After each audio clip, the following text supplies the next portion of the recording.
दोस्तों, मैं अधिवक्ता Swati Jain juris legal associate में आपका एक बार फिर से स्वागत करती हूँ। आज मैं बात करने जा रही हूँ 498 ए के झूठा केस नहीं चलेगा। ये बात आप बहुत अच्छे से समझ लीजिए।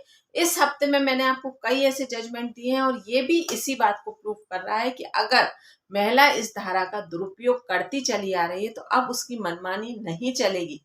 अब माननीय सर्वोच्च न्यायालय तक कोई भी अगर ऐसा केस पहुंचता है तो खारिज किया जाएगा और माननीय सर्वोच्च न्यायालय के द्वारा ऐसी गाइडलाइन दी जा रही है निचली अदालत को कि अगर केस में ऐसी परिस्थितियां हैं या केस देखकर ऐसा प्रथम दृष्टा लगता है कि ये केस किसी भी प्रकार से चलने योग्य नहीं है या इस केस को करने की वजह कुछ और ही है, तो आप यहाँ पर इस केस को खारिज कर सकते हैं। मतलब उचित सबूत के अभाव में या झूठे सबूत को देकर आपके पास अगर ये केस आता है, मतलब एफआईआर कराई जाती है, चार्जशीट पेश की जाती है और अगर आपको प्रथम दृष्टा में ही ऐसा लगता है कि नहीं ये केस चलने योग्य नहीं है या ये किसी अन्य उद्देश्य को लेकर किया गया है, तो इस केस को तुरंत खारिज किया जाना चाहिए।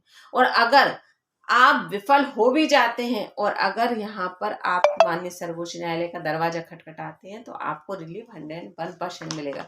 तो चलिए हम बात करते हैं। जानकारी पूरी पाने के लिए वीडियो में बने रहिए और अगर अभी तक आपने मेरे चैनल को सब्सक्राइब नहीं किया है तो मैं आपसे रिक्वेस्ट करूंगी कि मेरे चैनल को सब्सक्राइब कर लीजिए ताकि आने वाली वीडियो की नोटिफिकेशन आपको मिल सके। जैसे ही मैं कोई वीडियो अपलोड करूँ तो आपके पास सबसे पहले पहुंच सके। और हम जैसे मैंने आपसे हमेशा कहती हूँ कि अपने केस में जजमेंट का हवाला जरूर दीजिए।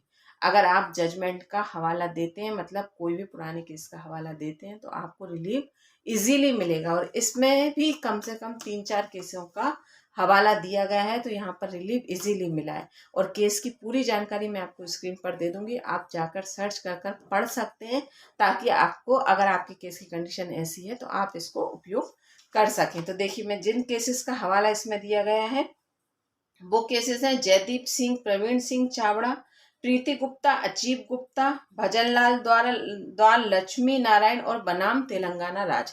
इन केसेस का हवाला देते हुए केस में रिलीफ पाया गया है। इस केस में परिस्थितियां क्या थी तो हम यहाँ पर ये बात समझ लीजिए कि 498 का केस अगर पत्नी के द्वारा ऐसी कंडीशंस में किया जाता है, मतलब इन 3 कंडीशंस में किया जाएगा, तो यहाँ पर ये केस चलने योग्य नहीं है।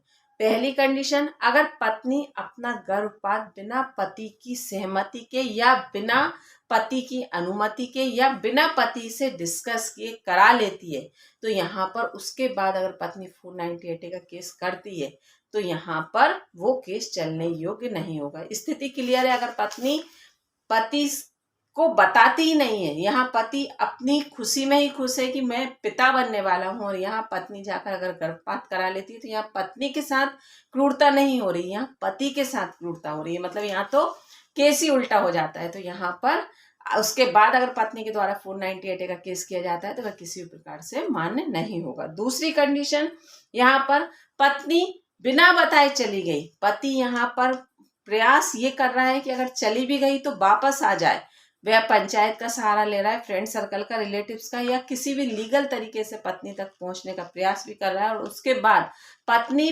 पलटकर रिप्लाई करने की बजाय या वापस आने की बजाय वहां से 498 का केस कर देती है, उसके बाद वह केस भी चलने योग्य नहीं होगा। साथ ही तीसरा कारण, जो कि माता पिता मतलब परिवार के सदस्य किसी भी प्रकार से उस फैमिली में इन्वॉल्वमेंट नहीं रखते, बेटे बहू के परिवार में, उसके बाद भी अगर पत्नी के द्वारा माता पिता का नाम ऐड किया जाए और ये परिस्थितियां क्लियर हो जाए कि माता पिता इसमें किसी भी प्रकार की कोई भी इंटरफेरेंस नहीं रखते हैं उनकी लाइफ में, तो यहाँ पर इस तरह की परिस्थिति में भी 498 का केस नहीं चलेगा। और ये इस तरह का ये केस प्रीति गुप्ता का हवाला दें, सबसे बेस्ट है कि आप यहाँ पर रिलीफ पाने के लिए। तो यहाँ पर ये चीज़ें आपको समझनी पड़ेंगी तभी आप रिलीफ पा पाएंगे। जहाँ लोग ये कहते हैं कि हमारी सुनवाई नहीं होती, हमारी तो सुनी ही नहीं जाती, महिलाओं की सुनी जाती है, तो यहाँ पर आपको अपने तथ्य रखने होंगे, अपने एफर्ट्स लगाने होंगे, तभी आपको रिलीफ मिलेगा। अब इस केस में कहानी क्या थी, इस केस में तीनों ही परिस्थितियां हैं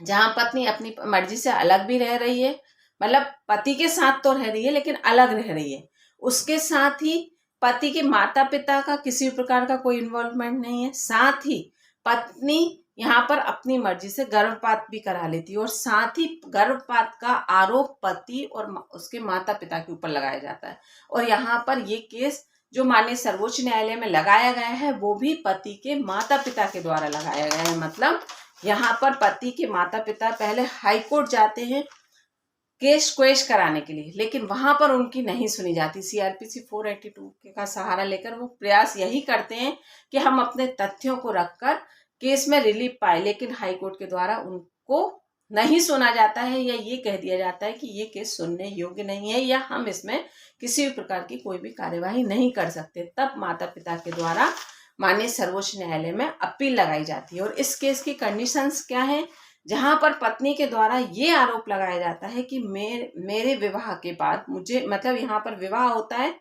26/3/2006 में विवाह होता है।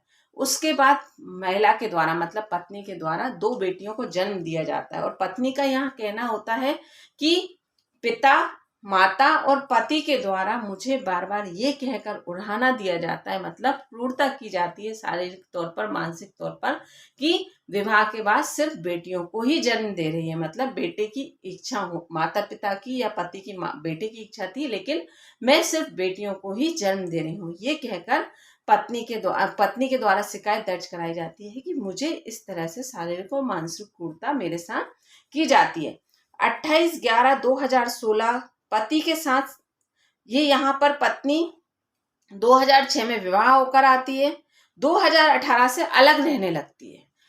उसके बाद भी पत्नी के द्वारा एफआईआर में पति के माता पिता का नाम ऐड कराया जाता है, जबकि पति के माता पिता का पूरा प्रयास ये होता है कि पत्नी का घर बस जाए, लेकिन मतलब बेटे का घर बस जाए, पति पत्नी साथ रहने लगे। लेकिन पत्नी के द्वारा यहाँ पर उल्टी ही कहानी कह दी जाती है कि पति के साथ उसके माता पिता अपनी बहू को मनाने उसके घर जाते हैं, तो यहाँ पर उसे भोजन करने के लिए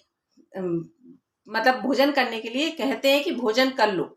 यहाँ पर पत्नी के द्वारा ये कहा जाता है कि मुझे दबाव बनाकर भोजन में कुछ मिलाकर मुझे खिला दिया, इसकी वजह से मुझे गर्भपात हो गया। मतलब रात में पति और उसके माता पिता के द्वारा भोजन कराया गया और सुबह पत्नी का गर्भपात हो गया।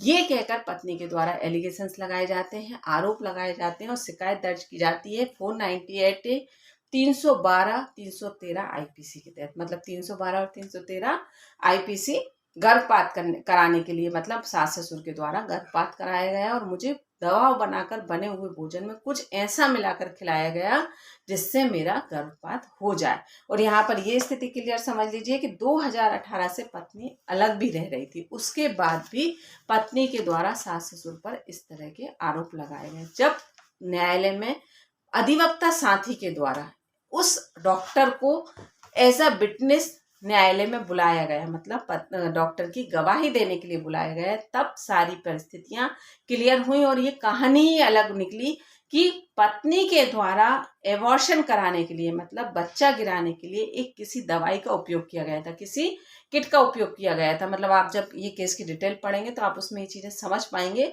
कि पत्नी ने खुद ये एक्सेप्ट किया कि यहाँ पर पत्नी के द्वारा कोई किट का यूज़ किया गया था और किट का यूज करने के बाद उसका गर्भपात हुआ। मतलब जब पति और उसके माता पिता उससे मिलने आए, भोजन करने के लिए कहा या भोजन उसने करा, उसके बाद उसके द्वारा जो आरोप लगाए गए उसके ये 7 दिन पहले की कहानी थी। मतलब 7 दिन पहले पत्नी का गर्भपात हो चुका था और ये पत्नी के द्वारा डॉक्टर के सामने खुद एक्सेप्ट किया गया था और ये कहकर डॉक्टर को बताया गया था। तो यहाँ पर जब एज अ विटनेस डॉक्टर न्यायालय के समक्ष आए और न्यायालय में डॉक्टर के द्वारा ये सारी बातों को रखा गया, तो यहाँ पर ये कंडीशन क्लियर हो गई कि पति और उसके माता पिता के द्वारा ऐसा कोई भी कृत्य नहीं किया गया। तो मतलब यहाँ पर आईपीसी 312 और 313 लगने का तो कोई औचित्य ही नहीं बनता, कोई सवाल ही नहीं उठता।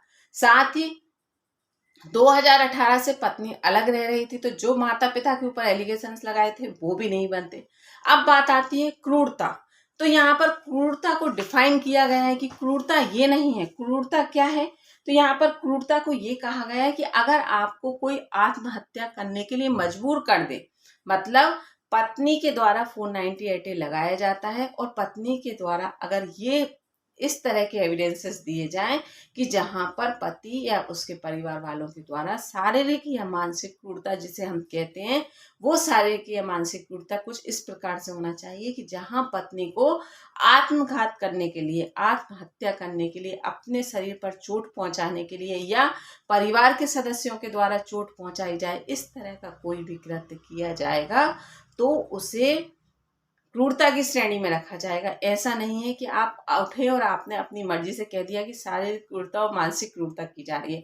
तो यहाँ पर क्रूरता उनके द्वारा नहीं की जा रही जो कि आप अपने बच्चे का गर्भपात कराकर पति और उसके परिवार वालों के साथ क्रूरता की है। उसके आगे इस तरह की क्रूरता तो कोई मायने ही नहीं रखती। तो यहाँ पर ये कहकर माननीय सर्वोच्च न्यायालय के द्वारा स्पष्ट कहा गया है कि इसे क्रूरता की श्रेणी में नहीं रखा जाता। और ये कहकर माननीय सर्वोच्च न्यायालय के द्वारा पति के माता पिता की जो अपील लगाई गई थी उसे स्वीकारा गया। और साथ ही इसमें 2019 में पति पत्नी के द्वारा आपसी सहमति से तलाक की अपील भी लगाई गई थी, जिसे 2020 में इस अपील को खारिज भी कर दिया गया था।